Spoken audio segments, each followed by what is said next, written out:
Apa yang bisa Anda rekomendasikan bagi para orang tua supaya anak-anak mereka yang terkena COVID ini tidak harus masuk ke rumah sakit, ketemu dengan orang dewasa yang juga terkena COVID sehingga membuat mereka makin menderita?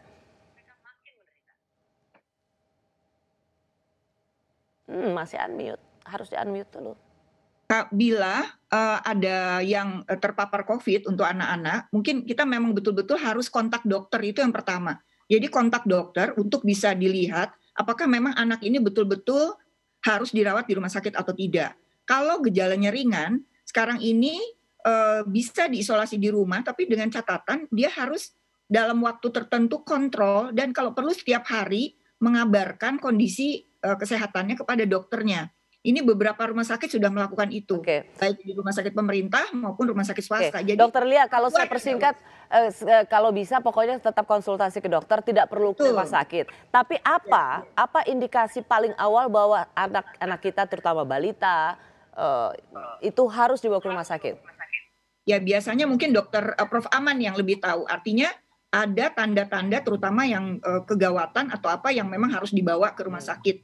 Tetapi yang penting adalah orang tua diberi edukasi yang tepat begitu oleh dokter anaknya, kapan pasien ini harus dibawa ke rumah sakit dan mungkin kalau bisa ada alat bantu ya misalnya untuk mengukur PO2 misalnya apa sehingga orang tua pun di rumah bisa lebih detail lagi melaporkan suhu badan, melaporkan Hanya dalam acara ini Dokter Lia Partakusuma sebagai Sekjen Perhimpunan Rumah Sakit Seluruh Indonesia dengan sangat kami memohon rumah sakit juga disiapkan untuk merawat anak-anak.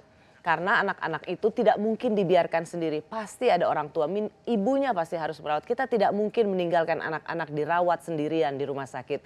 Jadi rumah sakit juga harus paling tidak menyiapkan ruang khusus untuk anak-anak sebagai korban atau pasien COVID. Itu ya Bu Lia. Prof. Aman, bisa nggak sedikit memberikan tips? Beberapa kondisi memang saat ini sudah mengizinkan. Jadi artinya ibunya misalnya menunggu anaknya itu beberapa kondisi diperbolehkan memang. Betul Jadi kita Dokter memang Lia, selalu tapi saya rasa itu tidak realitas di lapangan. Begitu banyak laporan yang masuk ke kami, anak-anak itu tidak bisa diterima di rumah sakit, apalagi dengan ada orang tua. Jadi mudah-mudahan masukan ini bisa menjadi bahan supaya rumah sakit juga lebih siap demi anak-anak kita semua. Untuk Prof. Aman, bisa juga akan lakukan itu. Terima kasih. Prof. Aman, bisa nggak memberikan tips bagi para orang tua untuk anak-anak mereka yang mungkin ada gejala? Tadi sudah dikatakan kapan bisa diisolasi mandiri dan seperti Mas Hanung misalnya, dan kapan harus memang ini urgent untuk dibawa ke rumah sakit?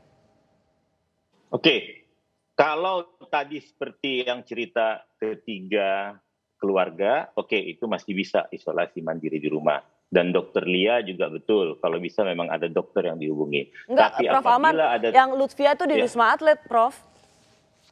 Oh iya, yang satu di Wisma Atlet, oke. Tetapi kalau ada tanda-tanda emergensi, panas tinggi, sesak, atau anaknya yang paling pasti lagi not doing well. Not doing well ini kita tahu sebagai orang tua. Kalau itu pastikan juga harus diperiksa oleh dokter. Dan dokter nanti melihat harus apakah perlu di ronsen, apakah perlu dicek lab, apakah perlu untuk dirawat isolasinya di rumah sakit. Ya. Jadi tidak sesimpel itu. Jadi memang harusnya sebaiknya kalau toh memang isolasi mandiri ada dokter yang bisa dikontak, paling tidak bisa memang secara video call atau bagaimana awalnya itu. Itu yang pertama. Yang kedua adalah kalau saya bilang jadilah memang orang tua masa pandemi seperti yang ketiga orang tua ini. Dan ada satu lagi Rosi kalau saya bilang. No one is safe until everyone is safe. Tidak ada satupun yang bisa selamat kecuali semua dari kita selamat. Iya, jadi kalau anak-anak kita tidak selamat, semua pun kita tidak akan selamat. Ya. Terima kasih Prof. Aman Pulungan.